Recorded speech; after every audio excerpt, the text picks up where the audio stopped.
CLS's go for main engine, start. Go at throttle up. We did it, Jake. Negative return. Yeah. Oh, you doing the intro? From Mexico? Yeah. All right. And we see a nominal Miko. Welcome to space. Buenos dias, mi amigos. Oh, he's Hello, doing the whole welcome. thing. I didn't expect him to do the whole thing. We're back. We're here. We had a bit of a hiatus. We were offline for, when was the last show? Like 6 weeks ago? Was it? I'm trying to remember because it was. Oh, it I was didn't feel not like we slacked quite- that hard. Was it not quite into September? Was it like end of August? I can't even remember anymore. I don't know.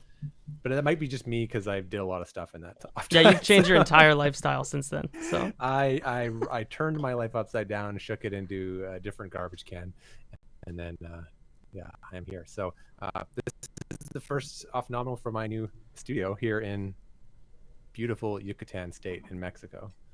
how's it feel? Feels good, but there's not enough furniture. So here's the thing about moving to a different country is that it's not very convenient to take furniture with you. And so when you get a new unfurnished place, you have a lot of work to do. I think Miriam and I can also relate, having both just moved during the pandemic. Moving in the middle of the pandemic will do that to you too. Yes. Yeah. Okay, good. I'm glad I'm not alone in this.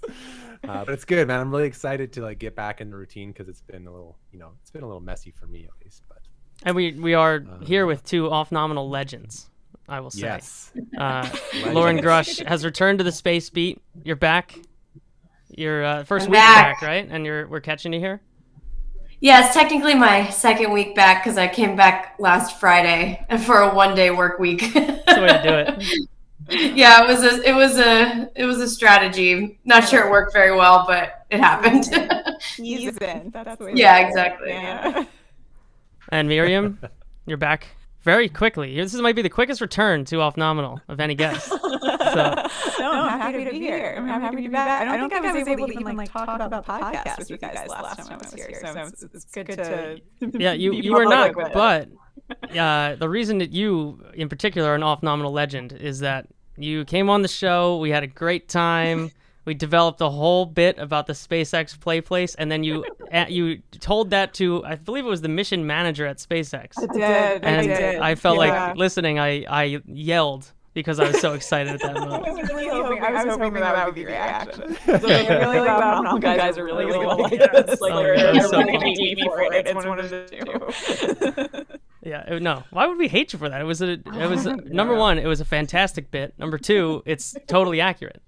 So and then seeing it was so funny. I was like seeing it in person. I was like, this is extremely accurate. Like, it's the only way I can think to describe it. It was like this whole bit that we developed. And I was like, oh boy, okay, I'm going with it. Oh man, yeah, no, that was great. I was super stoked when I heard that on the podcast. So I'm so happy about that. I was like, yeah, this stupid joke is real now. SpaceX knows it. For better or worse, they know what it looks like now. sorry, Jake, I'm running some technical things, but Yeah, we're getting some echo. I think I somewhere. fixed it. I think I You fixed think it. you fixed it? Yeah. Okay, we'll let the people know. We were working the issue live on We'll console. let them let us know Yeah. if there's any further problems. But Well, we got a packed schedule here tonight, Jake. We've got a lot of chaos to get into. So let's hear, what kind of Mexican drink have you brought? yes, I have some great ones. I'm so excited for this. Okay, so I moved to this new place like literally like 5 days ago. So I'm still like learning the neighborhood here, and there was this beer store about 2 blocks away, and it's just the sign was amazing. I sent it to you, Anthony, but it was like just like a white sign above the store in Helvetica font that said "The Beer Company," period. And like that was the sign. And I was like, this is my place. I know this is what it is. So I went in there and I found some stuff. And this is a local beer from the Yucatan, and it's called Cometa. I don't know if you can see that up close there. Ooh, It's pretty. So it's space themed Cometa. amazing. Yeah. Irish red ale. And it says Oh, it's a on the comet. side You had here, it horizontal. I thought it was like a death ray or something shooting into the... I was trying to show the word. I right? got it. Yeah, Cometa? everything's fine Okay, now. And then it says here in Spanish, once you go craft beer, you can't go back. And I was like, okay, there we go. That's it. But I was looking up this brewery. I'm like, okay, what is this brewery like? It's called Cerveza Villamil. And I looked it up, and it's there's the store. This is the beer company. Oh my God, you went inside there? It looks like a trap. It has a amazing. period. The Really sign good. has a period. Sentence. It's really great. So I looked up this brewery, and it's like, it's not a brewery. It's a home. Sounds great. It's beautiful. Love a good cosmic beer. Yeah, so I'm excited. This I don't know. It might be garbage. You never know, right? But we'll see. So that's what I'm drinking today. Loren, how about you? So I was saying to you all before this started, but I have my first cold since January of 2020 and got a COVID test. Don't know if I got it. I don't think I do, but I'm drinking green tea. Look at that. Bigelow, is that what happened to the company after the whole downfall out in Las Vegas? Oh, I didn't even notice that. That's hilarious. That's the most on-brand tea, and you just didn't know. You're stumbling into success. Actually, my cousin just brought this over for me before the podcast, so I didn't get a chance to actually look at it. So that's kismet. Amazing. Miriam, the really good. best mug that has ever appeared on this podcast. Oh, I too am drinking tea. It is it's like a weird grumpy cat mug.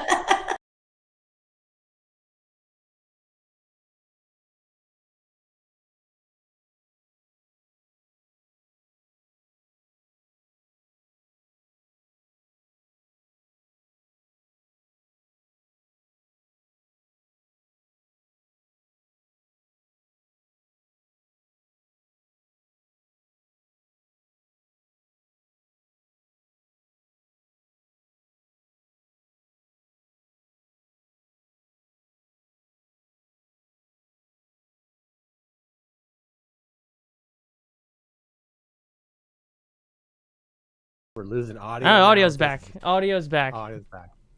I think they missed a great announcement. There's an 85 to 90% chance they missed an epic announcement.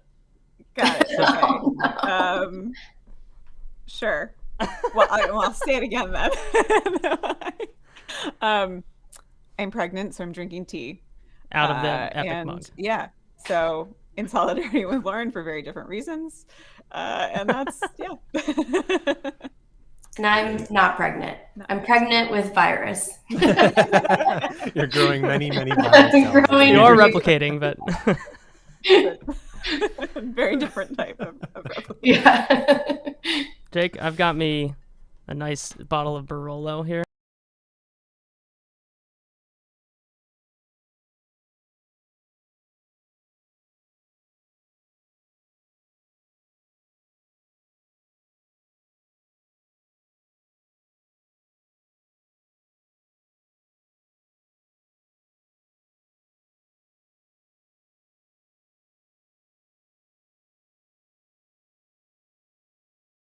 I don't know, man. What's going on? We're back. The audio's back, I swear.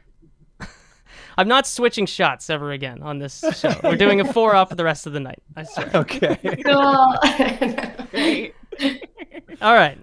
So, the premise for this show is that Loren Grush has just stepped out of a 9-month time machine, and we need to get her back on track for the world of space. Please. Because it's been very eventful.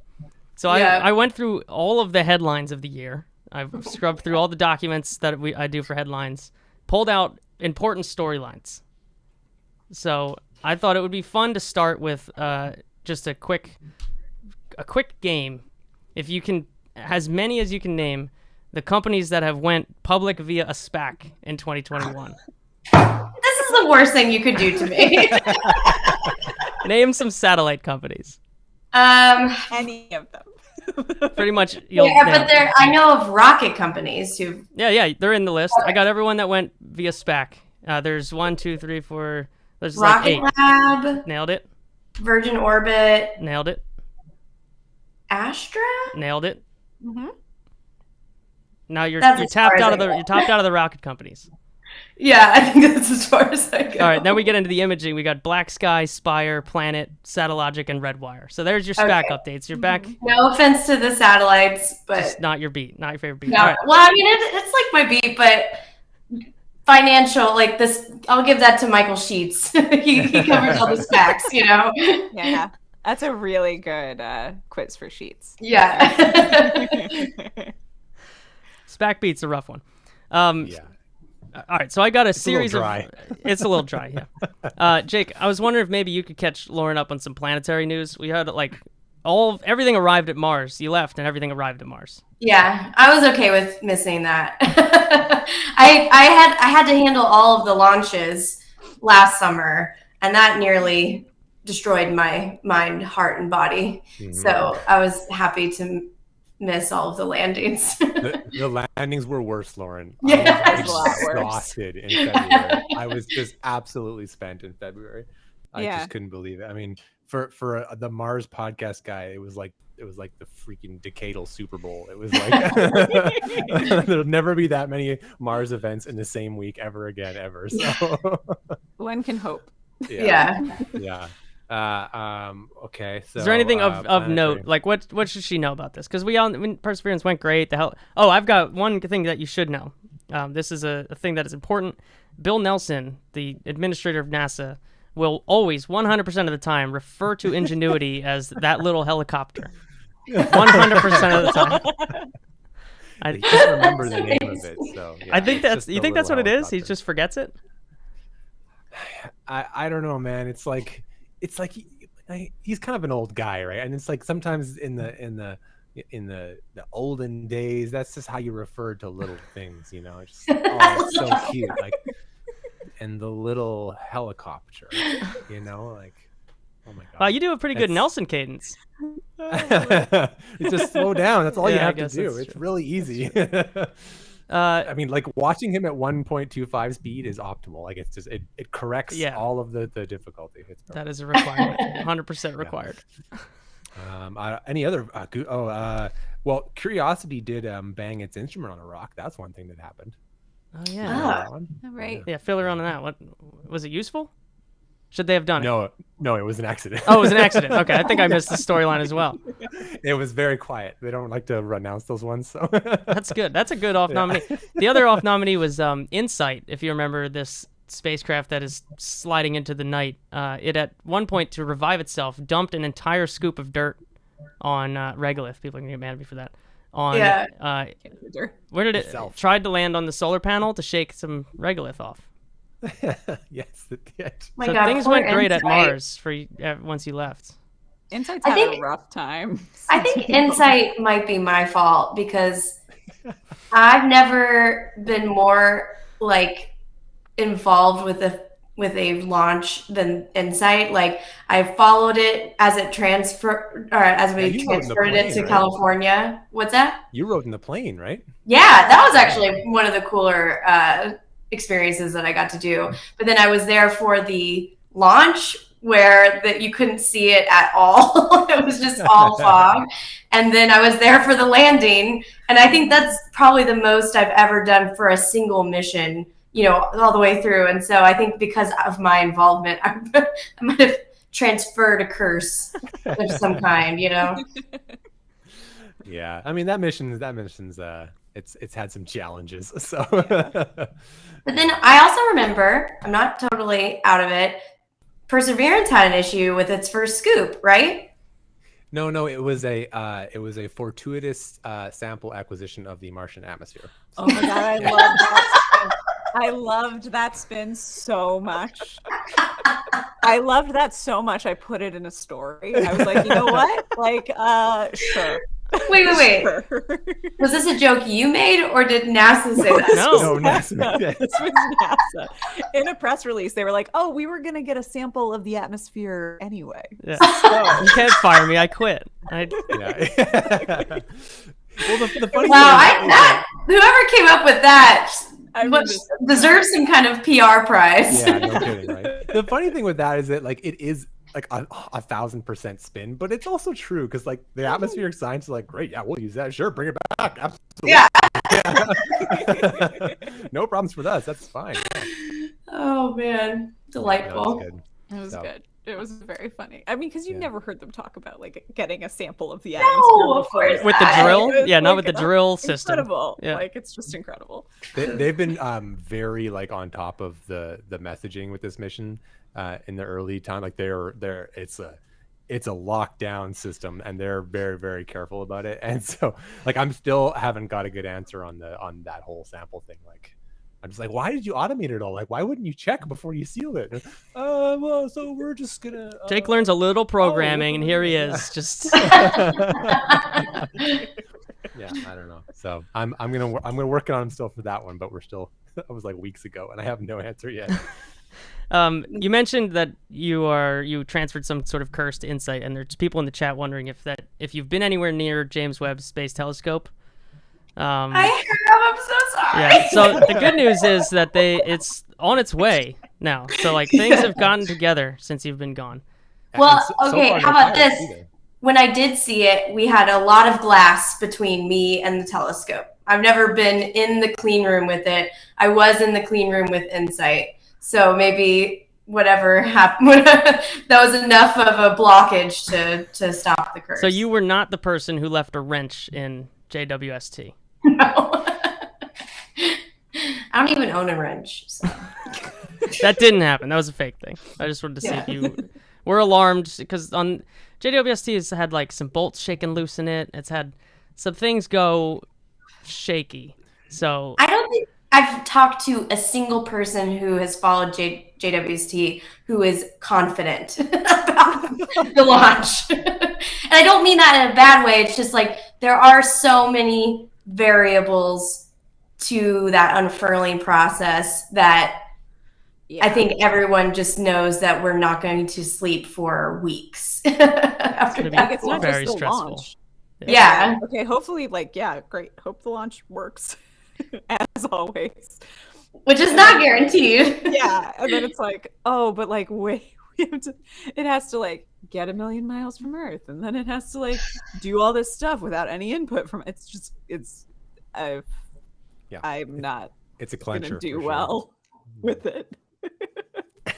all right, we've got some ISS drama as well that I feel like is real ripe Yeah, for some. You have to make sure you catch up on this, Lauren. Yeah. And there's a lot. Okay, There's so a lot. number one, the ISS has been leaking, I think, since you logged offline. Yes. And they I wasn't keep aware of saying that. that they fixed it. And they, at one point, had tea bags that they let free in, I think it's Zvezda leaking, right? Zvezda, And they yeah. waited until it floated to a wall, and they were like, well, that, I don't know, it might have been Bigelow tea. I'm not exactly Below T sure. for Yeah. sure, yeah. Had to have been. And they, It's the best one for leak detection. it is the best the one. official tea of the International Space Station. We should get them a deal of some sort. Anyway, so it's been leaking the entire time. No one's fixed it. Are you alarmed by this? No. Well, okay. One thing it reminds me of is before the pandemic and I moved and everything, I did a comedy show in New York called How to Become an Astronaut, or like, I did it with a comedian. She's amazing, Corinne. And what we just did a bunch of like playful games. And one of them is You're a PR Nightmare. And it was like, you had to prove that you could, stand up to scrutiny over some kind of mess up. And our PR nightmare was that you found a hole on the space station. But it was the hole that they had found in the Soyuz, but when now you drilled, like we're just finding holes all the time. So there's that one, and then Nauka has now went up to the space station. Miriam, how would you describe the cool stunts? Yeah, no, the sweet flips. Sweet flips. That's a good, yeah. The sweet flips. Oh wait, I did forget though. It almost didn't stay in orbit. Oh right. There was That's the drama that got overshadowed Yes. real quickly by the Right. actual other drama. Right. Yeah, it launched. Almost Jake merchandised this opportunity. He had a Save Nauka shirt that was good for 12 hours. That's a funny shirt because like for there was a narrow window of time where everyone was like rooting for Nauka, and then Nauka lost all And the all, sweet like, flips, as Miriam all said. support. Yeah, and then I was Oh, like, Nauka got milkshake ducked. Hold on. Gotta write down the title. I had to take the shirt down very quickly. I think so. Because no one wanted. Everyone. I could have just re-released it and crossed out Nauka and wrote ISS. That would have been a better shirt. Okay, I actually followed that one in real time. I was writing, and I remember looking on Twitter and being like, "Oh, Yeah, that one's this an never happened attention before."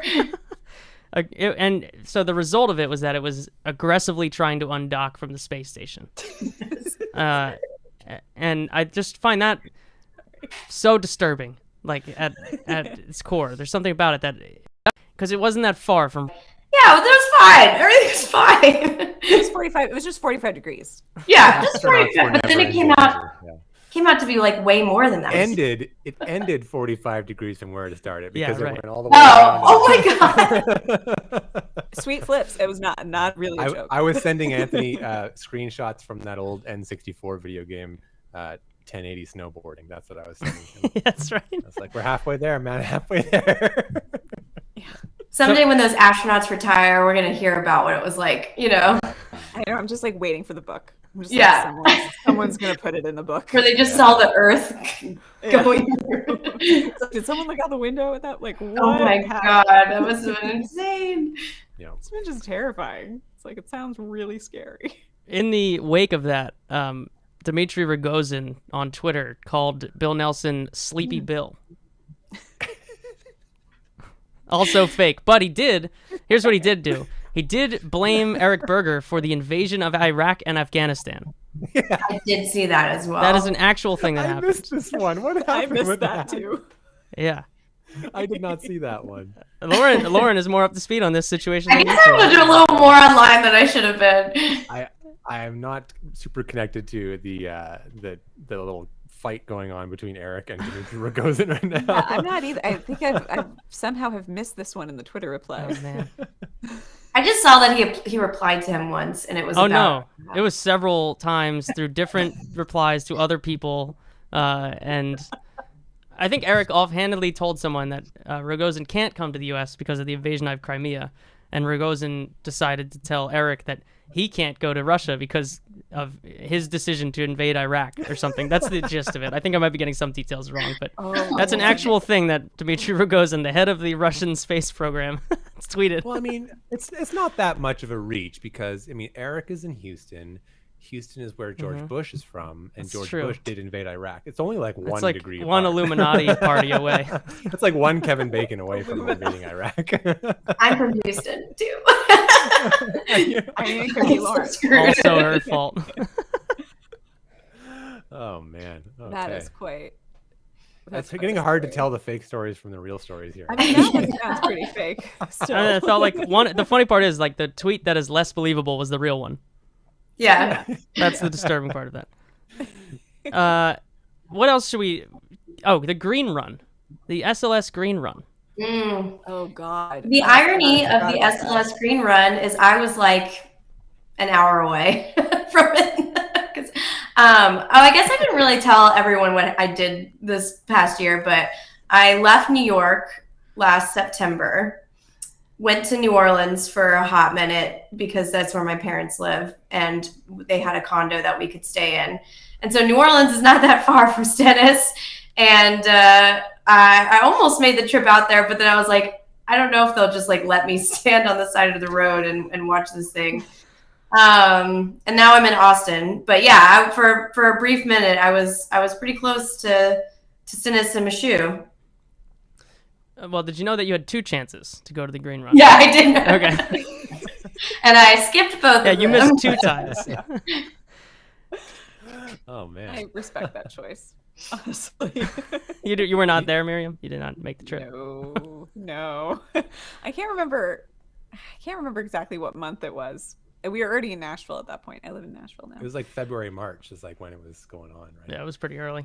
Yeah. They're I mean, here's what you haven't missed is that they're still sort of clinging to a launch date in next month.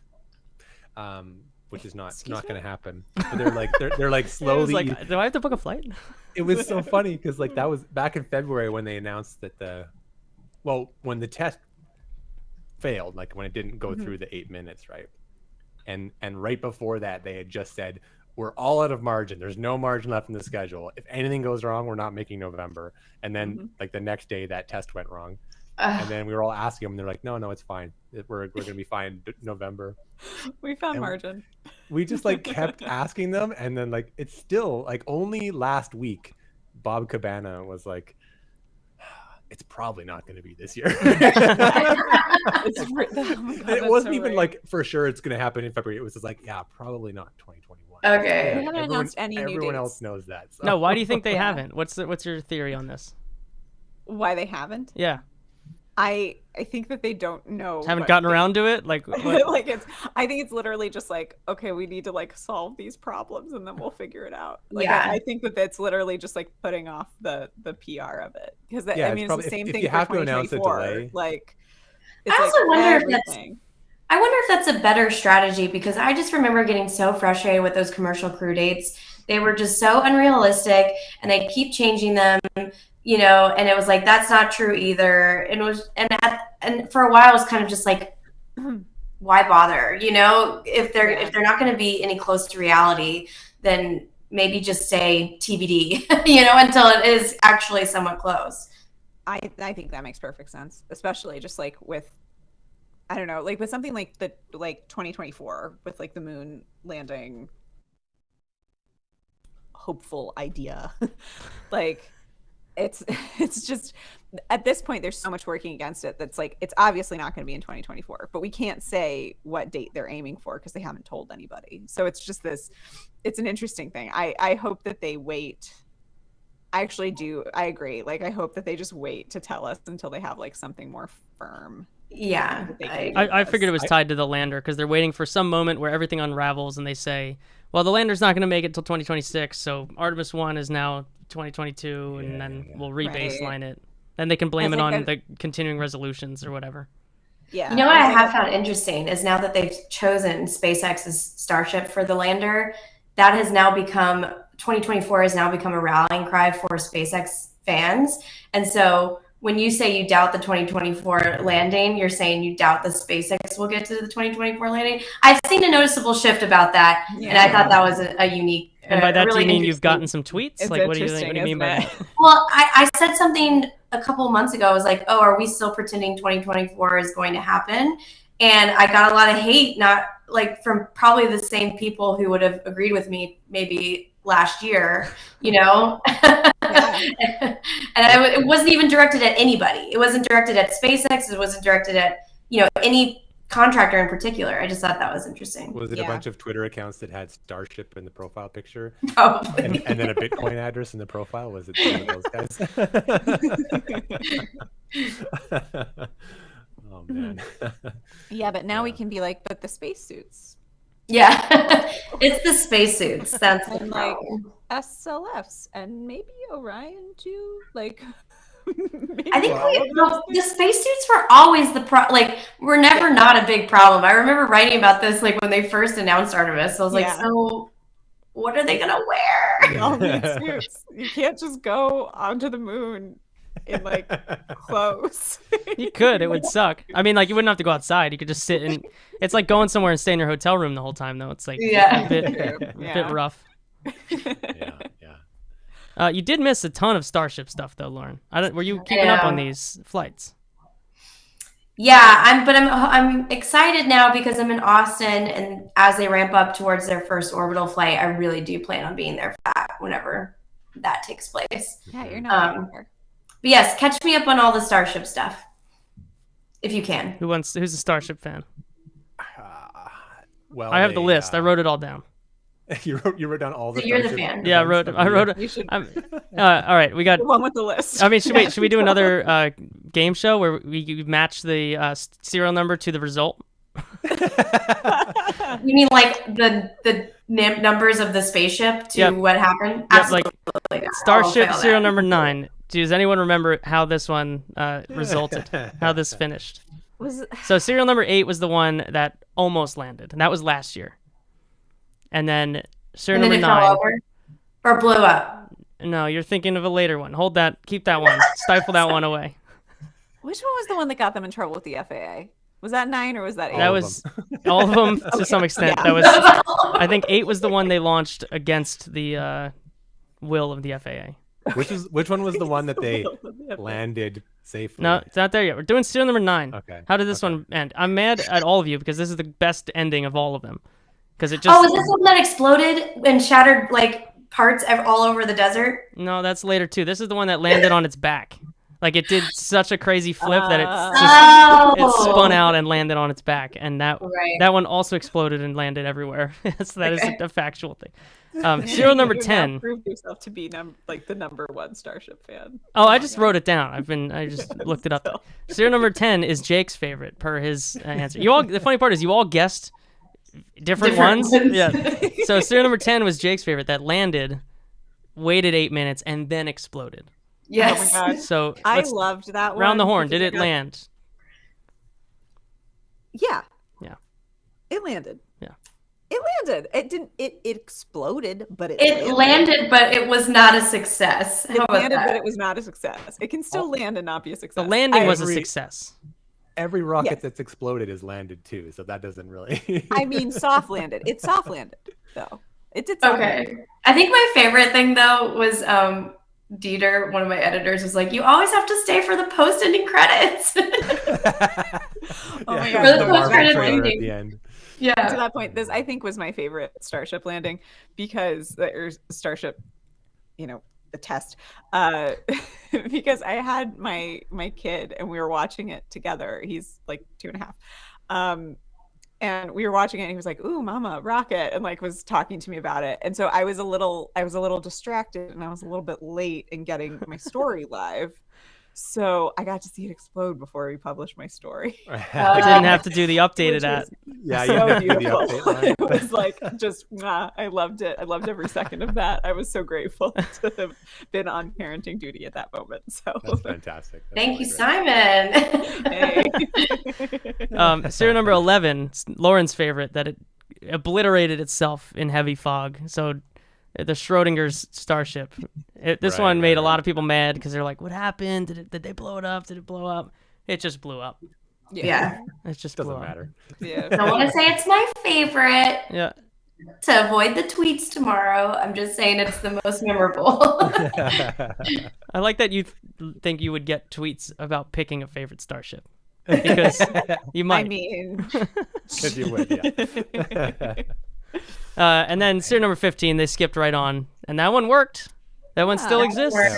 Yeah, and now we're on 20. Yeah, so 20 is some the of them one went to that's the gonna glue launch. factory. So Yeah, 16 got a place right down there in Boca Chica. I think it's still hanging out. And now 20. 16 and 17, they all went to a new farm. No, didn't 16 still exist? I think it's a nice display down there. Is it? Maybe it Oh, got taken God, apart. I don't remember. I can't Now I'm going to get the remember, man. tweets. There's too many.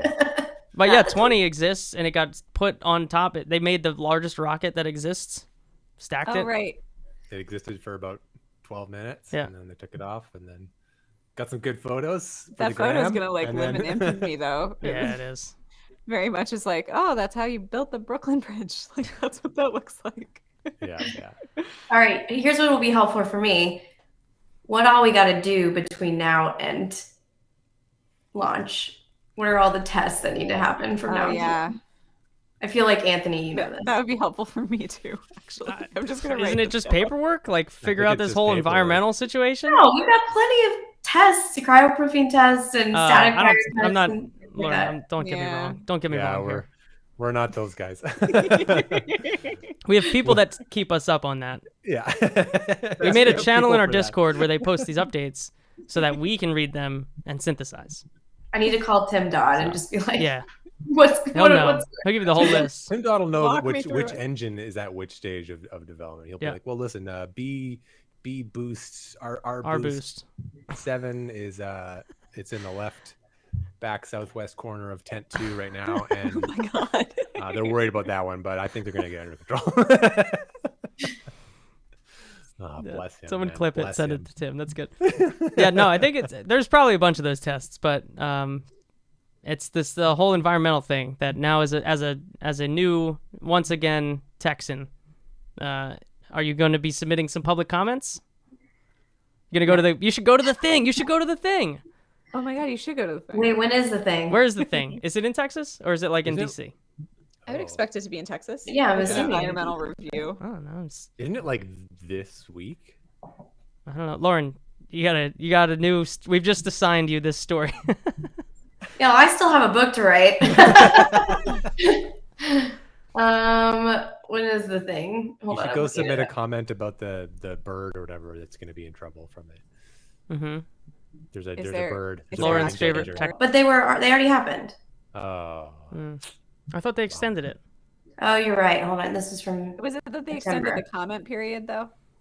but they probably already had It's the. like Darn. deep local I was hoping politics for stuff. some. Yeah, I was hoping for some local politics reporting from Lauren. I'm like talking to people outside and stuff. Darn. I'm not that deep into Texas yet. Well, while you work on that, Okay. the last item we've got, I think the last big topic is human spaceflight because a lot of people went to space. Yes. There was a lot of suborbital stuff, which we talked about last time with Miriam. I think we talked about some of those flights. Yeah. A lot of drama.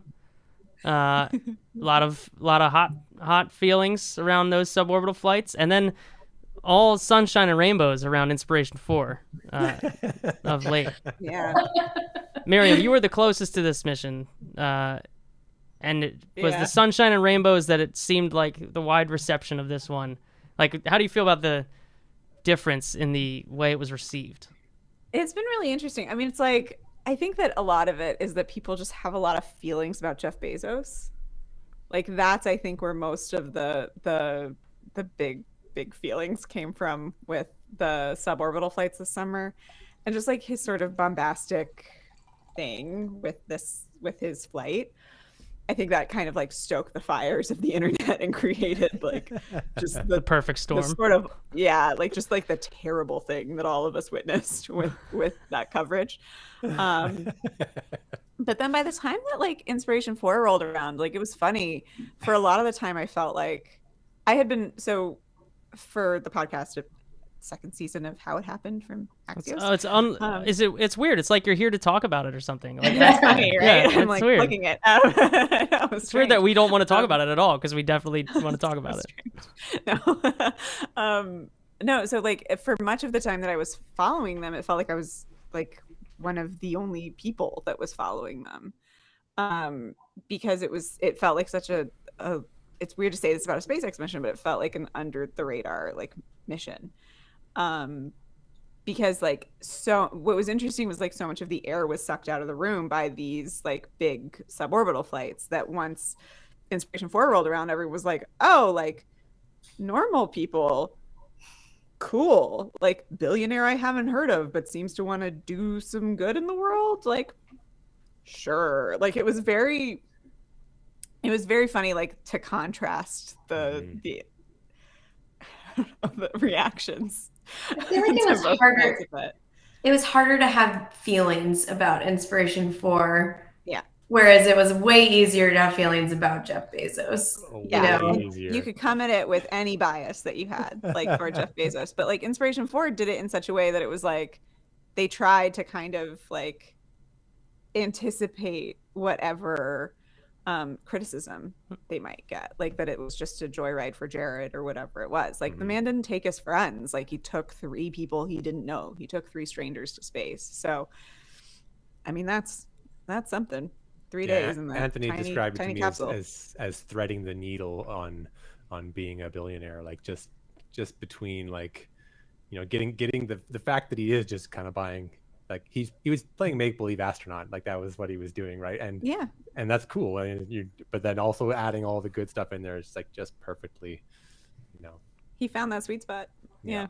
Or it was just I sort of also like, think oh, it's this is interesting enough. Yeah. the test for me is going to be next week when Shatner flies, because I think what it is that we had people to root for universally on Inspiration 4. Like you watch Haley Arsenault for 5 minutes and try not to root for that lady going to space. Yeah. Like that's Cyan impossible. and Chris too. Yeah, absolutely. Any of them, and I would argue Jared. Like I think that was part of the reason why I was so like obsessed with this mission. I was just like, you guys are all really like normal people, like you're chill. Yeah. But I think I think that's why I'm saying Shatner, right? Is that it's a wildly successful guy that's been around forever, but there's a ton of people that are going to root for Shatner going to space because it's Shatner going to space. And it flips the way that your brain thinks about it. Even if you could a lot of the criticism that people had about Jeff Bezos going to space, you could also throw at Shatner, but people are fans of him and they like him and they want to see him go to space. So there's that difference that like Jared was able to do something that got people on his side very quickly and the right way. It didn't feel manufactured. Well, and Jared also did a good job of like, so I mean, well, overall the mission messaging was like really on point. It was very well thought out. They thought ahead of time and how they wanted to do it, and they executed a plan. But he also like did just a good job of keeping them on message all the time. Like, you know, Miriam on your show where you're like, how much does this cost? He's like, I'm not telling you, right? And it's not because like, I don't think it's because he's like embarrassed of the cost. I think he doesn't want it to derail the message. The message is not about how much it costs. The message is about what he wanted to do, right?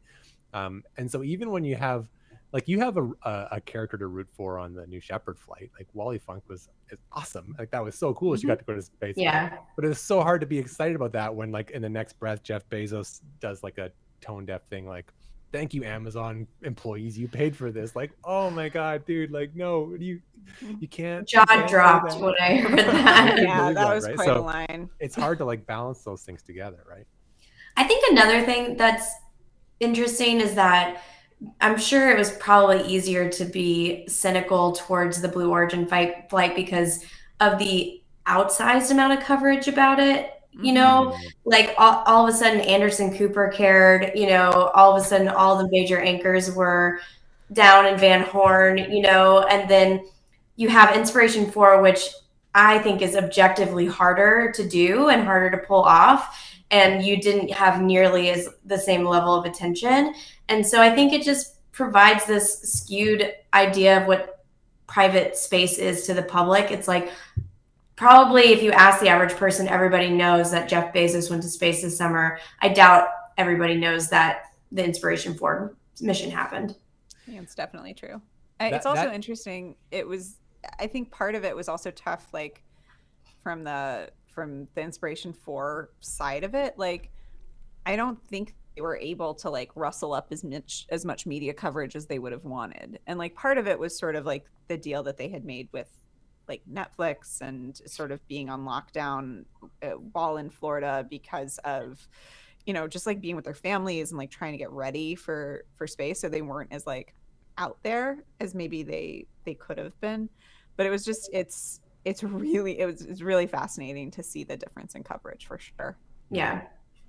I think they're getting the coverage after though. Like I like my mom watched the Netflix documentary like and messaged me like, this is a really good documentary. This is a cool mission. I'm like, wow, like didn't expect you to watch that, but okay. I'm glad that it reached you. That's good. Their final episode is really great. Yeah. That final episode was amazing, I thought. Especially. I'm behind. I haven't watched that one yet.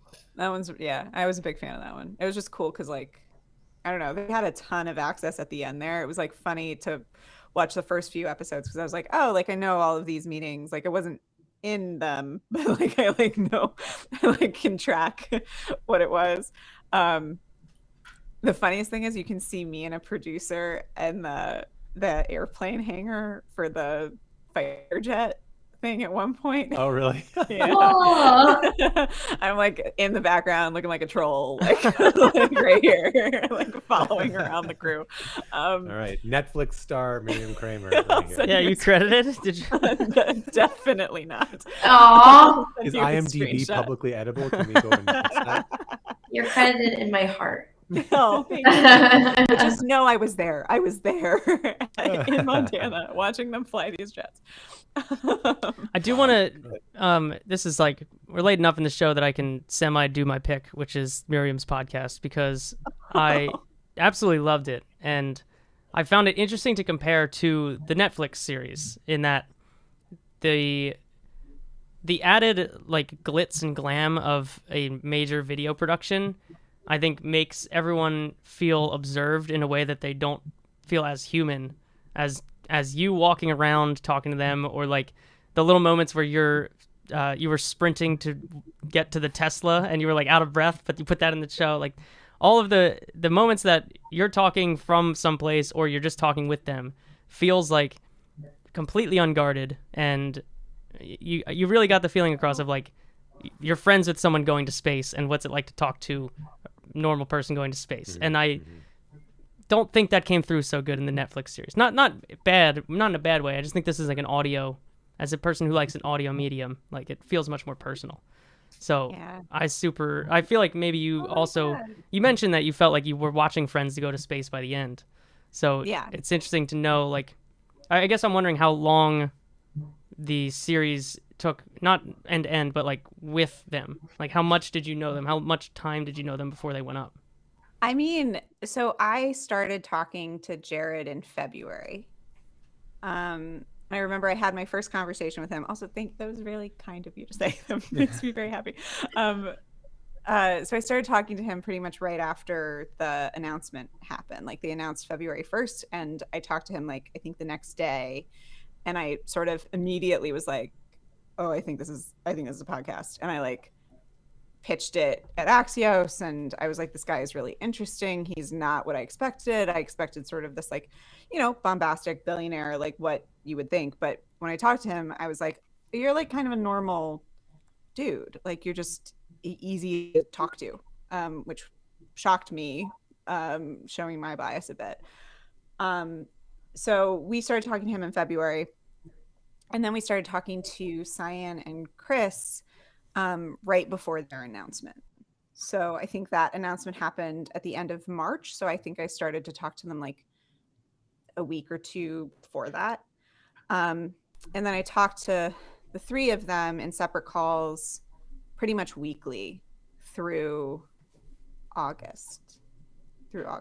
So yeah, I mean, and then we had Haley in there too. I just didn't have like a specific like set up thing with her every week. That we would sort of like take interviews when we could, in part because like St. Jude was like very involved with Haley's media, and they were protecting her from having too much stuff on her time, which makes perfect sense. So anyway, yeah, so that was like the bulk of the reporting, was just doing these interviews weekly. And then we went to Jared's house in New York, his apartment, did like a long interview with him there. We did a long interview with Cyan when we were out at SpaceX, and then we did a long interview with Chris remotely. And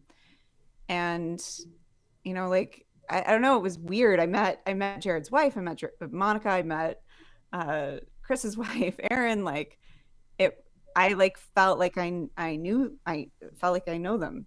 Like they're sources, so it's sort of a different kind of relationship. But I don't know, like when I was watching them launch, I was like, oh my God, like I know these people. Like this is very emotional and weird. It must have been similar. I mean, you probably knew them a bit more than we knew Bob and Doug, but I felt that way watching Bob and Doug launch because we had been talking to Bob and Doug for so long before that happened, and I'd interviewed them multiple times in person. And so it adds an extra layer when you get to know them at that level, to see somebody that you know that well launch. And I've actually talked to people who've watched their spouses launch, and I think that's got to be probably one of the most emotional experiences you could ever have. I don't envy it at all. No. It's got to be terrifying. I mean, it's like if I was that scared and I'm like, these are my sources, like can't imagine what they were really like feeling on the ground.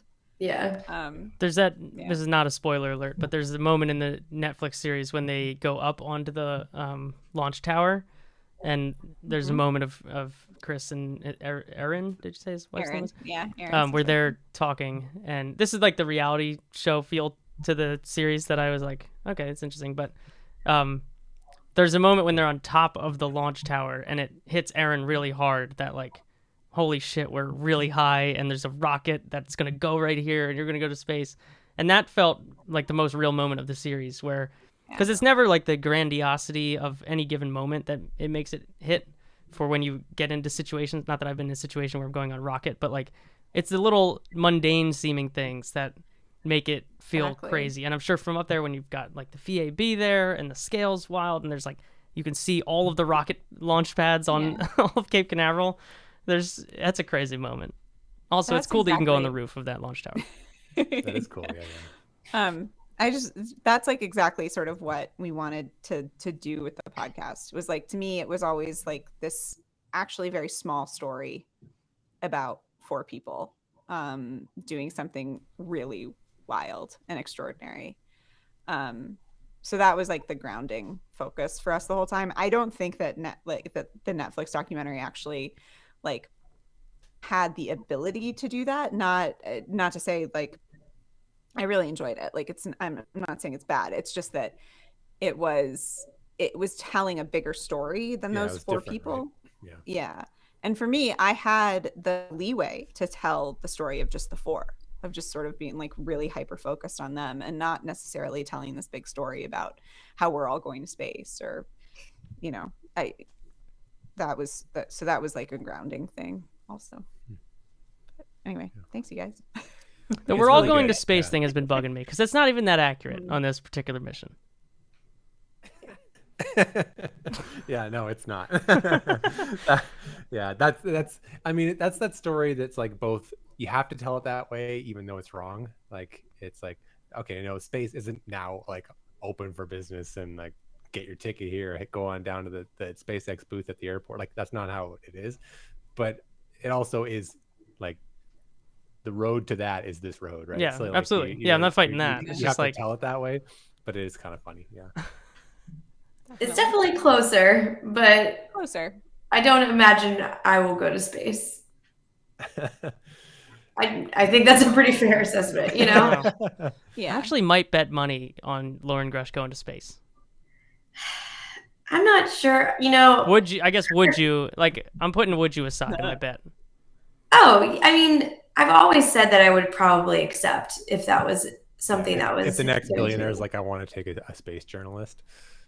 I just Honestly, every time I saw you going out to Truth or Consequences, I'm like, oh. Honestly, I thought, I hope they don't invite her. Like, I don't want Loren Grush getting on that spaceship. Oh yeah, we care about your safety too much. Yeah, that's the other thing. We've talked about this so many times. I think as journalists, you know, the ethics of it. You know, would you want to go? How would it feel to say no? It's just there's so many different variables to it, and also, you know, we can absolutely not afford to do it. So it would have to be some kind of comp ticket.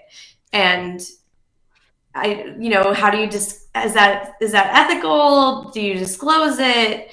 You know, and there can't be any quid pro quo involved at all. So I doubt any of the companies would go for that, you know? So I think that, I don't know, but we'll see. I mean, we're closer than ever before, so I'm sure they'll be thinking about it at some point. And what is that, Anthony? You always say we overestimate what's going to happen in a year and underestimate. I don't. That's a Bill Gates quote. Don't attribute. I thought, but you always tell it to me though. No, I do. I think it's. Is it 2 and 5, 2 and 10? I forget. Short and long is the point. Short and long. So who knows, man? Maybe 10 years from now, when Loren, you're you're the editor-in-chief of I don't know, some big organization, Pulitzer Prize winning. I'm just thinking the book career. bestseller. The book career takes off. Yeah. You guys are very sweet and optimistic. Because an author going to space is a different thing than a journalist.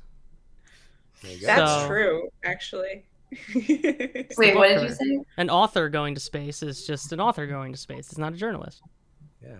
Get on Dear Moon. This is too far in the future. I would say no to Dear Moon, 100%. Yeah, I don't know if I'm into that quite yet either. A little early is what I would say. Anthony, how are we doing? Should we get into some lightning round stuff? What do you think? Oh, you got a terminal count. I have a lightning round. A terminal count is the name of the segment. Yes, terminal count. All right. Okay. Jake hasn't done one of these for like 2 years, maybe. Oh boy. 2 years. It's been a while. No, but in the last show, we kind of mentioned it, and Anthony told me how much he missed them. And yeah, it's my favorite segment. I didn't realize that they meant that much to him, so I put in the effort this time. We have a terminal count. Let's hear it. I have it split, so it's 5 questions for each of our guests here, related to our show topic, and we'll see what kind of shenanigans. I need another beer for this. We're gonna open up another one though. Okay. Loren, we're going to start with you, and this is the calibration question. This is to make sure that we're on the same page for what terminal count is. The most important planetary mission to make headlines in 2021 was? The most important? Yes. Terminal count, lightning round. This is the lightning round. I mean, Faster, perseverance, I guess. I will accept any Mars mission. Okay. Is really the point. But that's fine. Okay, good. One done. Boom. Okay, Miriam. Oh boy. Inspiration 4 crew members, 3 days in space. That's 12 crew days in space.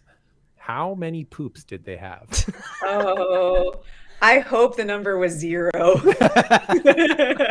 I really do. I kind of think maybe it might be pretty close to 0, like a lot closer to 0 than it is to 12. You know what I mean? Like, Yeah. I mean, if you're motivated, you can. I think they were motivated. I heard a thing. Space constipates you, is what I've heard, and their toilet broke, and that seemed to be a problem. Yeah, So, and they somebody tried steak and eggs. Like they did like the whole steak and eggs thing before they left. Like I would 3 days. Be a little surprised if it were more than like 2. Poops I think total poops. 2 total poops. 2 total poops. And I'm not gonna ask them this. I just want you to know I will never ask. But if you had to bet, who pooped? Was it the same person twice?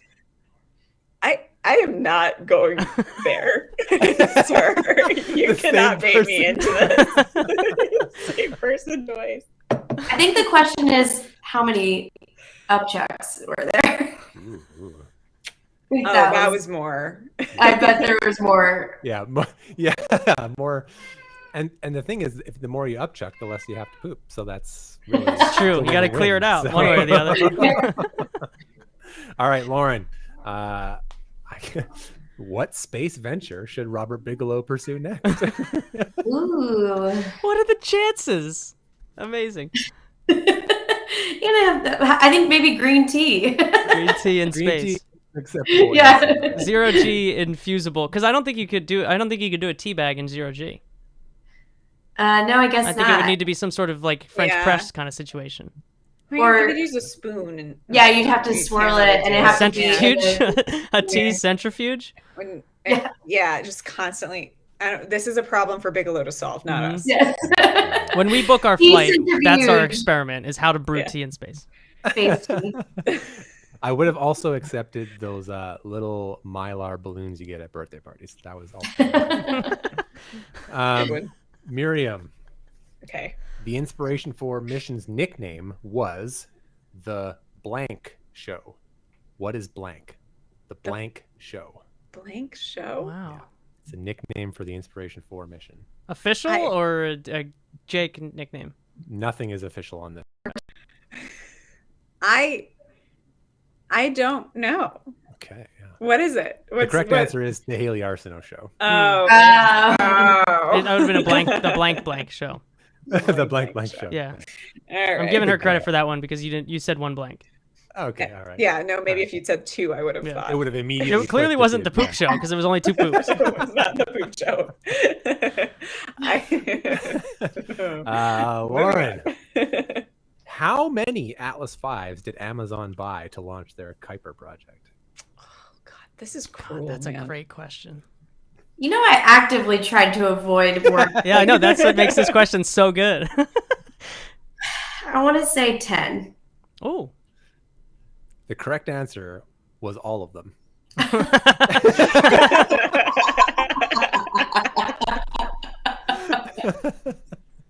I think it's 9. It was 9. It was 9. Ah, 10 was close. I would have said 5, so left there first. Yeah. Oh, man.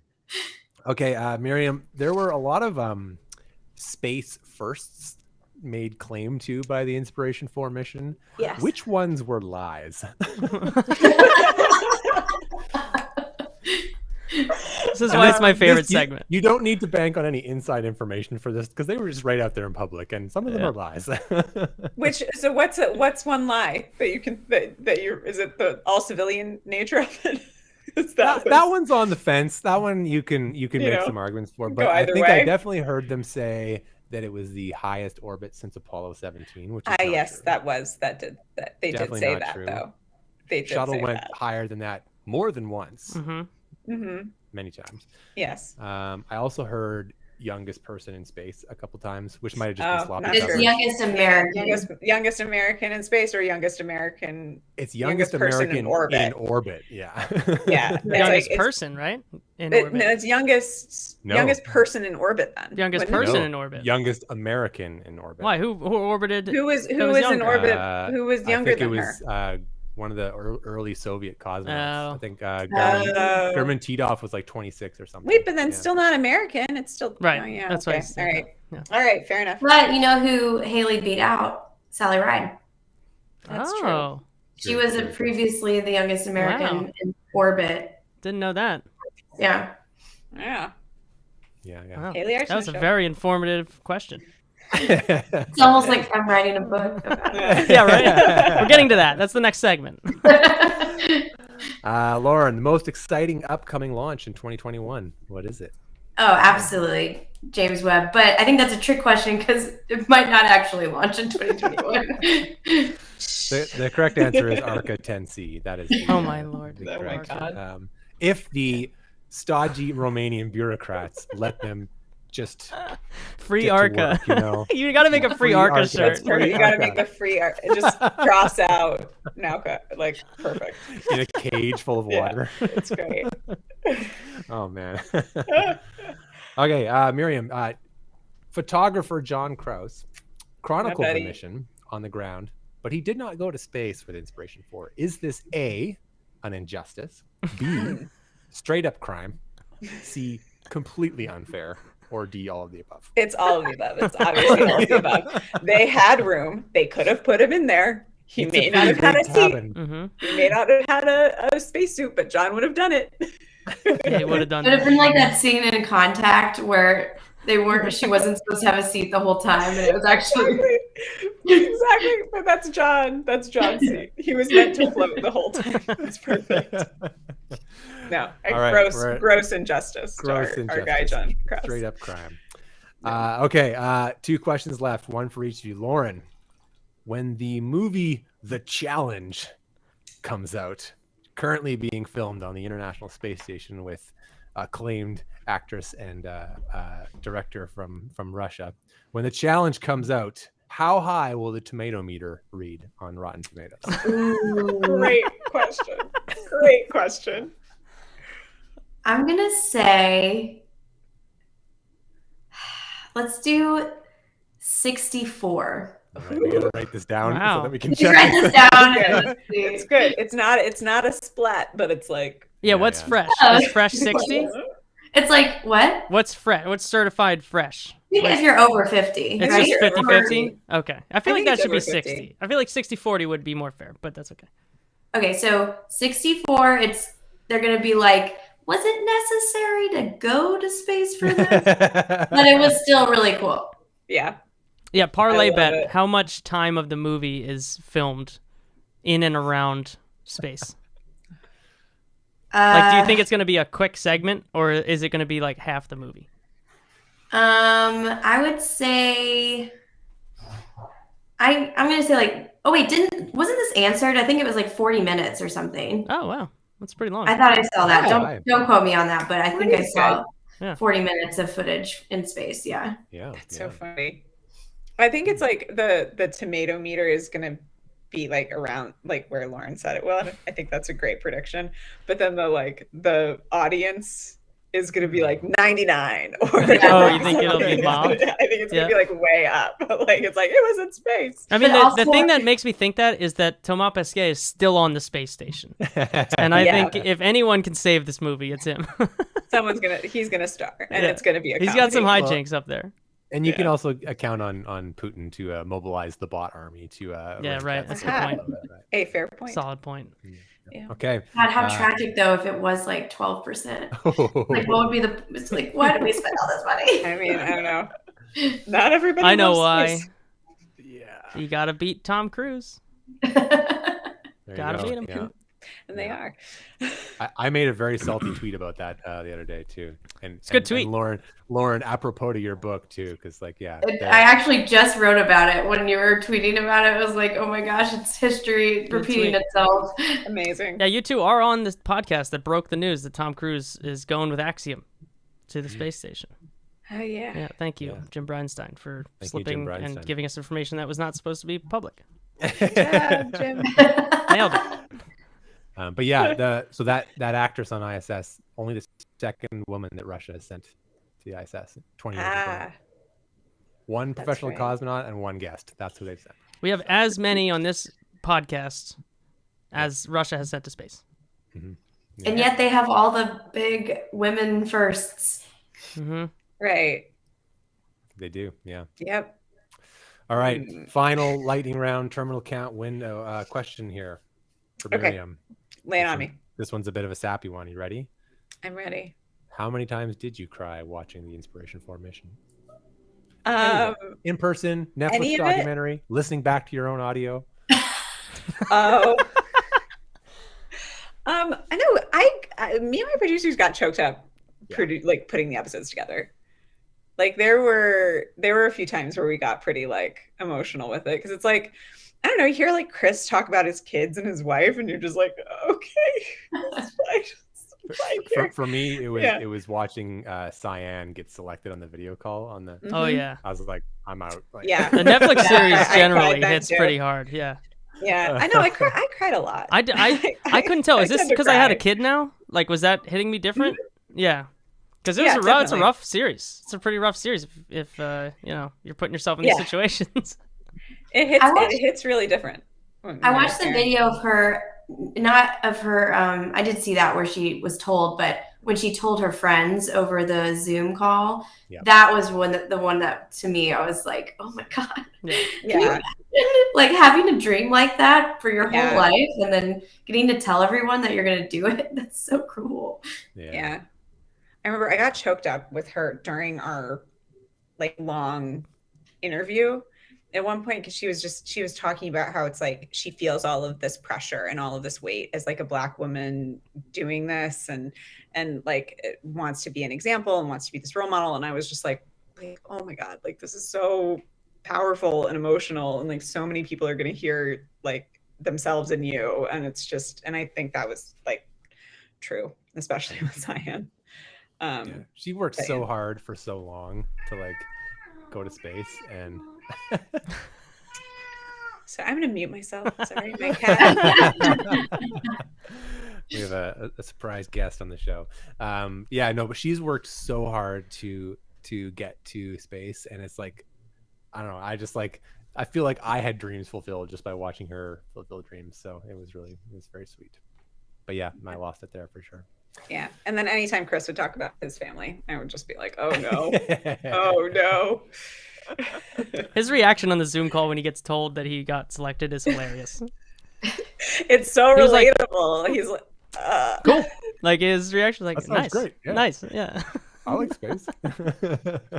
So funny. The way he talks about it, he's just like, I was really surprised. I was like, I know, Chris. I know you were really surprised. Well, how much do you think that it was? I maybe I misread this in both your podcast and the Netflix series, but he didn't tell anyone that he entered the lottery? No, because he had just done it on a whim. Right. So I think what I was wondering was he processing the fact that now he has to explain to his entire family, not only did I enter this thing that you didn't know about. Yeah. Because it looked like he wasn't like overwhelmed with the feeling that he was going to space. He was overwhelmed with, what have I dug myself into here that I need to explain now? I think I'm gonna have to cancel Dungeons and Dragons now. Like, I think he was just like, he was kind of like, oh man, like I need to tell Aaron. Oh, Like right now. I mean, the thing was, it was interesting. This wasn't in like the Netflix documentary, but like he wasn't initially picked from the hat. Like it was. Yeah, they glossed over that. Yeah. Yeah, like it was an anonymous friend, a very good friend, who gave him the ticket basically, and they were on that call too. And they weren't. But that was not like. I don't know. I was sort of hoping for a reveal, to be honest, because I still don't know who it was. It was the same person that won the New Shepard auction. Yeah. Ah, yes. Oh my god. Oh my god. Oh, I hope that's like, I want that to be Off-Nominal canon now. So they're the same person. There's just this one person. One person who keeps winning and won't go to space. And then won't do it. You think that maybe that person is one of the two guys that's flying next week? No. Well, Maybe. I mean, they're definitely not getting nearly as much coverage. It's a solid point. And that Maybe seemed to be what was scaring them. Yeah, at they didn't least. want to be. They didn't want the heat. I I mean, mean, who would want that heat? Honestly, there There- was a yeah. lot of heat on that mission. there's so many eyes on it. It was wild. It was rough. Was it It was rough to Shatner? cover. I don't think Shatner's going to pull as much eyes as you think it will. To No, be but honest. maybe that's how he likes it. That's what I'm saying. Like per your theory, maybe Shatner was one. It was like, oh, I don't want to be the first one. Oh, Because he sounds I kind of see what you're nervous. He sounds saying. kind of Yeah. nervous about Shatner it. has that money. No, Shatner's a guest. He's not a paying customer. Yeah. You think He's William like a Shatner Wally doesn't- Funk. I have to Yeah. look up William Shatner's net worth. I guess I mean, look, Star Trek was popular, but it's not. He's not Tony Stark. Like he's not Yeah, Robert Downey no, it Jr. was No. Uh-uh. not. No. He made the movies. They probably did some. I feel like he's, I feel like He he's got wealthier some than money. you think William Shatner. If he had that much money, he wouldn't have to do price. He did a line lot of commercials ads in the 80s last and 20 years. 90s. I get- Hey, I bet he makes a lot of money That's on what I'm those Price Line saying. commercials. That's what I'm saying. That ticket went for how much though? That was what, 80 million? 82. What was No, it? 28 was the winner. 28 million. Was 28. Yeah. I don't know that William Shatner's got 28 million to just like. To blow on a joint. But even yeah. if he has 30, he's also 90. Yeah, That's true. might as well spend your money before Can't you take it go. with you. Can't take it with That's all I'm you. saying. You just need 29. God. Is that it? Is that the awful. answer? No, we need to hear That's- about Lauren's book. We need to hear about Lauren's Yeah. book. Lauren, Yeah, you yeah. pick did some you plug, finish yeah, the we book, need- or did you come back to work and now have twice as much work to do?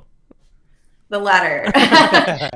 No, I got a very good portion of it done. There's still quite a lot to do, and then there's also quite a lot of rewriting to do. So I was never going to finish it in the time that I had off, but I got a lot done, and now it's just going to be a very interesting few months coming up as I juggle it all and kind of figure out a new schedule for things. This week was an experiment, and I learned a lot about how to do my job and also write on the side, and so I will hopefully do better about it moving forward. But yeah, I'm really happy I took the time off. I know that a lot of people don't have that ability to do that, so I feel very privileged to get to do that, but I'm also thankful. The pandemic was really tough. I'm sure Miriam can attest to this too.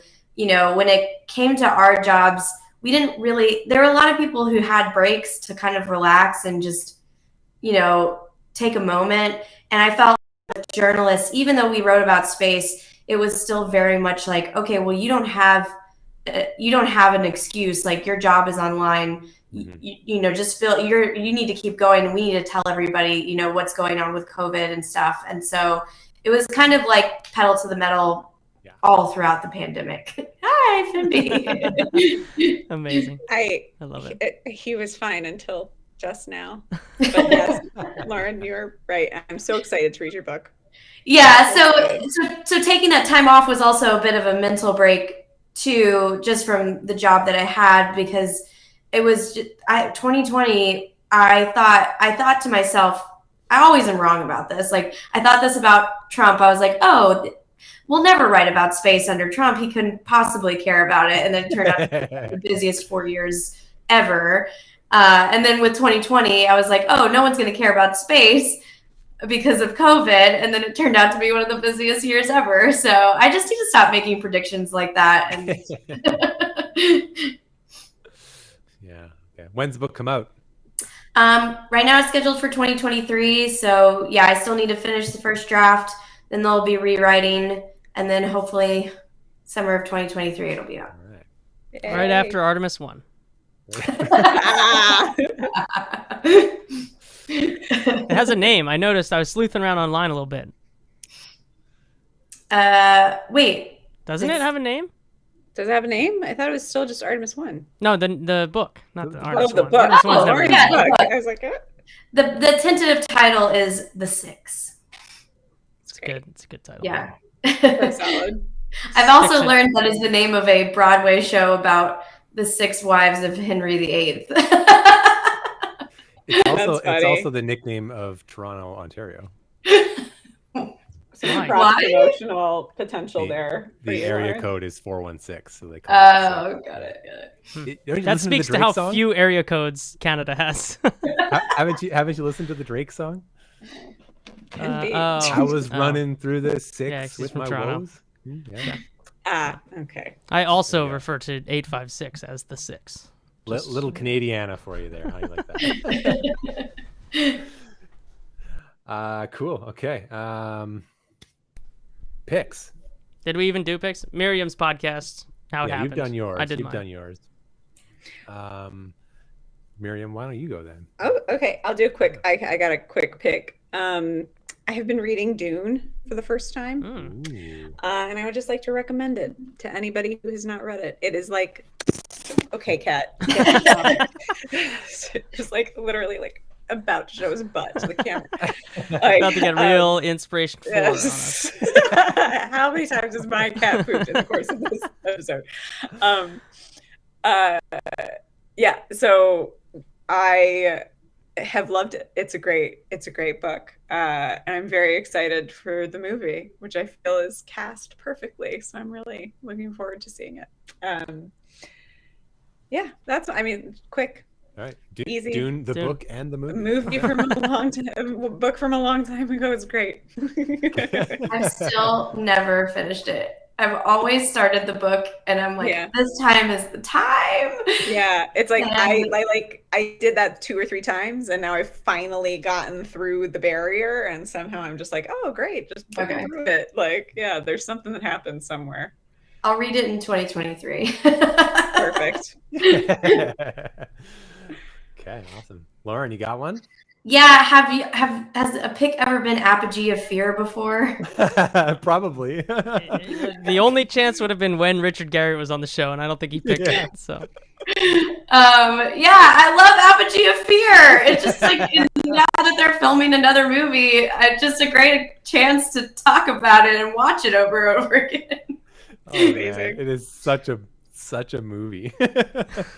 What is it, like 8 minutes, 11 minutes? It's not it is 8 minutes, but 2 minutes of it are just 3D footage. Yeah, that's right. Yeah. Didn't we watch it in the after show of Richard Garriott's? Yes, we did. We did. Yeah, we did watch it. Yeah. Oh. But I guess my future pick will be The Challenge once it is available on streaming. Okay. Yes. And what's Tom Cruise's? It's Edge of Tomorrow. Is that the one that's going to space? Wait, is it? Isn't that the one that's rumored to be the one he's in that's going to space? It's Doug Liman, right? That's going with him. Reportedly. And then that was the one who did Edge of Tomorrow, right? I think is that movie out? And is that the one that's Live Die Repeat? Because I think that one's out. That is out. Live Die Repeat. Maybe it's just Edge of the Day After Tomorrow. Yeah, Edge of Tomorrow. Edge of the Day. It's a movie Edge of the Day After already, Tomorrow. Yeah. I don't think they've announced what the movie would be. Oh, I don't think I've seen that yet either. I'm gonna go with the Edge of Day After Tomorrow. They haven't even confirmed it yet, right? So even though Tom Cruise called inspiration, maybe it fell through. I heard about the pooping situation up there, and he was like, "I'm out." You want to know? You're like, "What am I walking into here?" Not clear. Not clear. What has been the latest from Tom Cruise? Nada. Yeah, he talked to the Inspiration 4 people. Oh, but that's it. Like we don't have any updates. He talked to them when they were up there. Yeah. So I don't know. Yeah, he's probably trying to get like the deets on the capsule. You should have asked him about that. To know about Dragon, yeah. Tell us what Tom Cruise is up to. Yeah, I tried. They also talked to Bono. They did talk to Bono. Yeah. Yeah. Okay. Cyan got a pretty cool gift from Bono. What was it? What was the gift? She did like a live stream thing on Twitter of opening gifts people. Was it a framed picture of him and Tim Cook touching fingertips? No. It was like an LP, like a record. I can't remember who the artist was, but he sent her music to listen to on an LP and a little note. Yeah. You got to feel pretty good when you wake up in the morning and get a package from Bono in the mail. I mean, really. Yeah. Can't complain about that. New level. Okay, I will just obligatory pick of the Netflix special for Inspiration 4 because we talked about it in the last episode, like the Inspiration 4 mission, and we didn't actually pick this somehow. So that's make sure we get that one in there. And then also I did watch the first episode of Foundation. I did too. Apple TV, sci-fi thing, and it was interesting. I'm gonna watch the second one. I'm gonna keep going with it. I don't know how I feel about the story yet. It's like pretty high concept for me. Like it's very Dune like, you know, it's like Yeah. but I think my biggest critique was that there were just so many cuts. You know, it was like one scene would last 30 seconds and then it was off to the next scene just because there was so much information. I've never read I've never read the series, so I don't know if it's true to it or not, but it just felt like they were trying to pack in a lot and into what, an hour and a half, something. It's one of those shows that tries to take a giant book and make it a show. It's like watching Game of Thrones, right? Where like, you know, one character, like picked one character, like Jon Snow has there's a 50-minute episode and he's in it for 4 minutes, right? Like because they got to just bounce around. But the show was beautiful though. Like it is stunning. I think I saw some comments somewhere on Twitter that's like any screenshot, any frame from that whole episode could be like a poster on your wall. Like it was just really stunning. So I'm gonna watch it again. I'm gonna keep going. You're gonna watch it again? You're gonna watch the whole series again? Just the first episode. Okay. Over and over. Yeah, I don't want to risk getting a bad one later, so I'm just gonna watch this one over and over again. To decide if I need to read first before I watch that one. Yeah, I don't know yet. Discord is saying you need to read it first. So. Oh yeah, okay, thanks. I mean, I've only heard amazing things about it, you know, so I probably should stop watching and read it first. But yeah. Nice. Ask Discord if I should read Dune first. Quick vote on Dune first. Tell her yes. Dune the Foundation. There you go, Discord. That's the question of the hour. We'll see what we get back from that. Okay. All right. Plugs. Any other plugs? We got Miriam's podcast, How It Happened, covering inspiration. I have a related plug. Show. Next Tuesday, I'm going out to the NASTAR Center, which is where they did all of their centrifuge training, because it's very close to me. And I've been meaning to go out there, and then turns out I've been emailing with the guy that's in the Netflix series who's the director of space training there. So that's going to be cool. I'm going to take a little tour. I'm going to do my best Miriam Kramer and try to do some like live walking around audio. So see how that goes. You finally get to use all that gear you bought. I know. I bought an entire this black case that's right here is like $1,000 worth of Rode audio gear that I bought in March 2020. Oh my God. Oh, tragic. It's barely been out of that case, so I'm very excited for that. People are asking if I'm getting a ride. I don't know, but that's my angle. I am trying to get a ride, unabashedly trying to get a ride in the simulator. Great.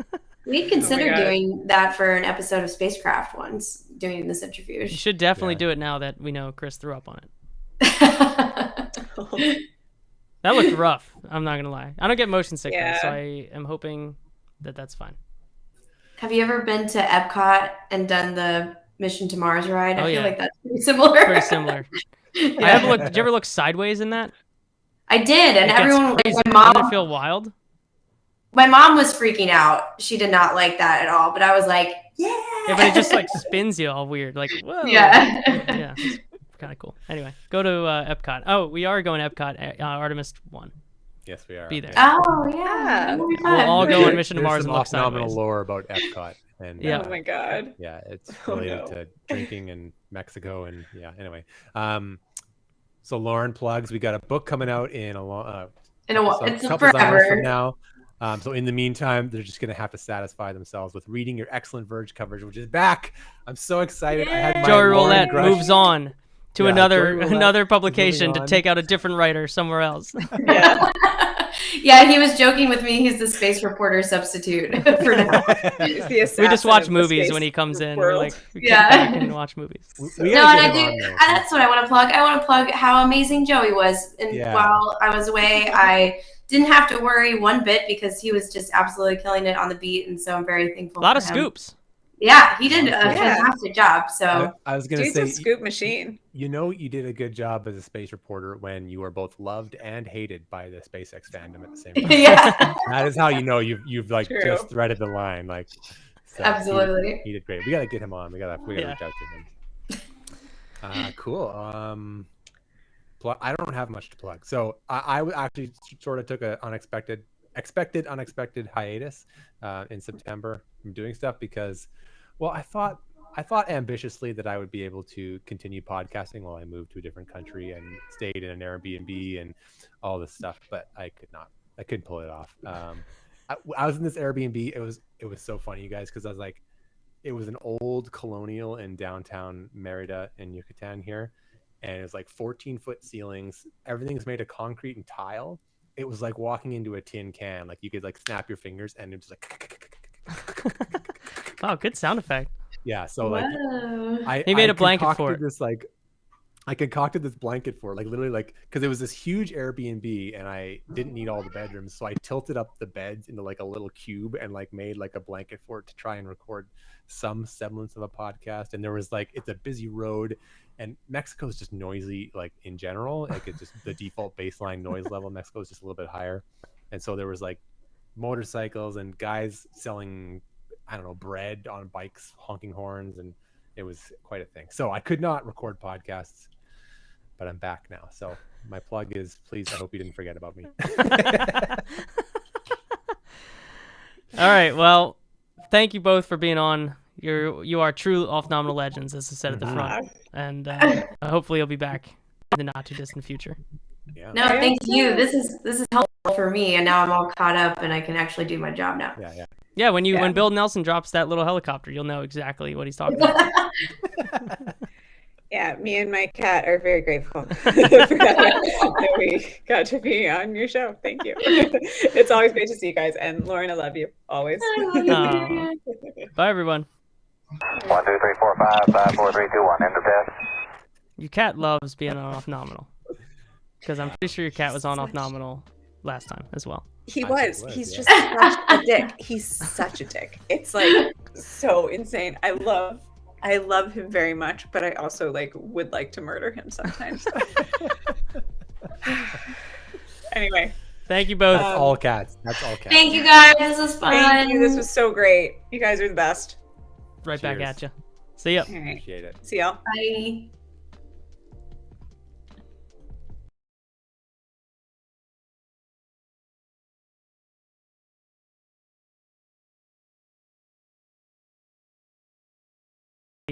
Drop the audio again. Now the audio's back. The audio's back. Yeah. Okay. Everything's fine. I don't know what happened with my audio situation again. Yeah, what was going on there? Actually happened once in the Joey episode too. So, show ends 2 seconds later. He's such a dick. So funny. Man. Hey, so these beers are good. Yeah. Yeah, I'm 2.5 of these in, and they're whiny. Low here. These are whiny Barolo.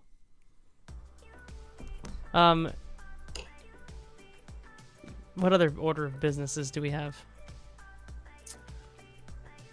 Are we still live? Or do we still? Yeah, have we're our still live. I'm fans still with on us? YouTube. Okay. All right. People are just hanging out. Just chilling. I figured we could do a little after show if you want. Yeah, we can do some. We haven't talked in a while. I miss you. I thought this would be a good I've been busy. after show opportunity. Unless you have to do stuff, because I see that your house is in you're very white wall behind you. Very little. Yeah. This is the house of someone who just moved in. Yeah. Is this your permanent studio position? This is the room. Okay, not the current desk position. No, so I'm going to be ordering a desk. This is like a fold-out table that I bought just because it's good to have one, and then I can use it in the meantime. So I'm kind of thinking of doing like a dual station. So like right here would be like the video streaming station, so I can set up the background to look nice, and then I would have like another desk here where I would do more like bigger monitor coding work, like work, right? And so then I can have the mic kind of in the corner of the L desk, so it can go to either station if I want. But then I can set a camera up here, a nice camera, put a stand. Because right now this is always what I've done, but it's like my iPhone on a. Right, and it's in front of your monitor. Yeah, so this half of the monitor is blocked out. It's a whole thing. So I'm trying to make it a little bit better. What the hell's going on off screen though for you? Because I'm gonna pull you up full screen here. Like over there, what's that shadow? There's like 2 things in the wall. What's going on over there? Well, that's just a closet. Oh, it's just a closet. Okay. Yeah, and I hung up a bunch of our clothes because I want to try and muffle the sound in this room. Okay. So it's not really. I couldn't tell because there's like a small thing in your wall, and then there's like some other metal pieces. This little thing right here, Yeah, that thing. That's a hammock hook because you put those in every house in Mexico because it's hot. Oh. Yeah, and there's another one over here so you can like string it across. Wow. The more you know. Yeah, you're asking where the Astra's power slide is. You know how much stuff I had in that document that we didn't talk about? I tried to edit, like I put everything that was of note in there, and then I'm like, what's fun to talk about? I didn't use some of my fake stories. Maybe we can go over them now for the after show. Your fake stories. I had fake stories that I was my plan was if any related topic comes up, drop it in and see if Loren reacts in any way. She didn't, to her credit, she was very in on whatever stories there was. The ones I didn't get to was that amateur trackers, satellite trackers like Scott Tilley found Zuma. That was a fun one that we didn't get to. Elon Musk tweeted a joke about Bezos's dick pics was not one that we covered. And I feel like that, no dick pics. Did that happen at some point? I think, or is he laid off of that? I think there was like some definite dick measuring innuendo. Yeah, but I'm about the pics. Did Bezos have dick pics related to the whole situation? I don't know, man. I don't know. All right. I Anyway, can't be bothered. Back to the other fake stories because I had other good ones. I had Roscosmos announced a new rocket called Soyuz 6 that is a fully reusable 3-stage vehicle, first launching in 2025. Now this one I like because it's a quintessential Roscosmos announcement. That, but like also a fully reusable 3-stage vehicle I find funny. Because why would you do a 3-stage fully reusable vehicle? I think that's a funny concept. I didn't even catch that. Right, it's a subtle one. That's my favorite. Really. Yeah. Oh man. Yeah, that's my favorite. The one I had written down when I was trying to make some of my own fake stories was just that all I could come up with was that Elon Musk got COVID somewhere, which like he did though, didn't he? Did he? Yeah, he had COVID. Did he? Yeah, I'm pretty sure he had COVID, didn't he? Oh, I didn't know that. This is why I'm like, this one's really believable. Yeah. Probably got it on SNL, you know. You wrote it down on there, yeah. Mm-hmm. Okay. They did make me think that we have not worked our angles hard enough to get the Richard Garriott and Tom Cruise show that we discussed with Richard. The Richard Garriott, Tom Cruise. We were going to do a combo show? Yeah, we were going to bring them on and we were going to have Richard Garriott give advice to Tom Cruise. Turns out we could have done that with Yulia, but we did not. I haven't really been on Twitter the last 2 days. Have you seen anything about the current ISS situation? Like, has there been stuff about that? Or is it pretty quiet? I haven't seen. It's pretty quiet. There was like some hilarious hatch opening stuff because they were trying to get cameras working. Yeah. Oh, did we ever find out what the Russian commentary was that was like not translated but was apparently spicy? And then everyone was like, "Oh, they had to manually dock the ship. Like it's so bad." I'm like, they manually dock every ship. Literally every single Russian vehicle that goes to the space station ends up being manually. Are you concerned about that? No. I'm hugely concerned about the ISS, and I feel like no one else is on my level with this. I'm concerned about the ISS, but not because of that. Like, but why does it keep happening? It's a 60-year-old system that it was designed. No, it's because it's the new one. The 60-year-old one worked. It's the new one that sucks. Okay, well, I mean, if you retrofit an old car with a how many things you have to replace till it's a new with thing, a Bluetooth thing, like sure, like the Bluetooth is great, but it's still an old car, you know. Roscosmos totally is the person who had the headphone wire into the tape deck. Yeah, absolutely. That's exactly. I had that for a while in my Jeep. It's a I had a Jeep Bluetooth adapter in high school. Going into the tape deck of a 19. No, not a Bluetooth, just a headphone. Just a headphone. It's two adapters. It's a Bluetooth headphone adapter into a cassette tape into the deck of a 1974 Toyota Corolla. Yeah, that's Nauka for sure. Yeah, they are talking about 445,000 miles on it, and it runs great. Beater. They are talking about the incentive to manually dock, which is crazy. That's a wild thing. It is. Well, I mean, and I mean, cosmonauts are very much in the sphere of like gatekeeping Yeah. the importance of cosmonauts is, we have important jobs and we need to. It's because we fly all the ships. That's why we're so important, right? So, anyway. So next week when I go to the NASTAR Center, the question I want answered is like, how little could I train to go to space in a Dragon? Mm. And the NASTAR Center, admittedly, is probably not the right person to answer that question, but I just want to know, like, Yeah. Also, we didn't talk about it on the show, but the Axiom missions are getting pretty close. They are getting close, yeah. 0. They're not going to have the same coverage, though. 0, I think, is what they're going to have. Yeah. Well, we'll see some of them on the ISS just because it's the ISS, but... Yeah. Do you think it's going to be covered like just an ISS launch? I shouldn't say it that way because the ISS launches are like end-to-end streaming. Yeah, I think we'll get like a good SpaceX launch stream. And then that's it. With some glimpses. I think we'll get less than Inspiration 4. Oh yeah, definitely. And you'll get docking and hatch opening and stuff probably. Yeah. But that one's going to be really interesting to me, like tactically. Like how they slot into the ISS environment. Do they sleep in Dragon? Probably. Or do they get a little cubby? Because they have all these new sleeping positions on the ISS. At least one or two. It's busy up there now. There's a lot of people going on around. Yeah. I don't know, man. I have not paid a single moment of attention to the AX-1 mission yet, so. Well, there's 2 also. Peggy Whitson.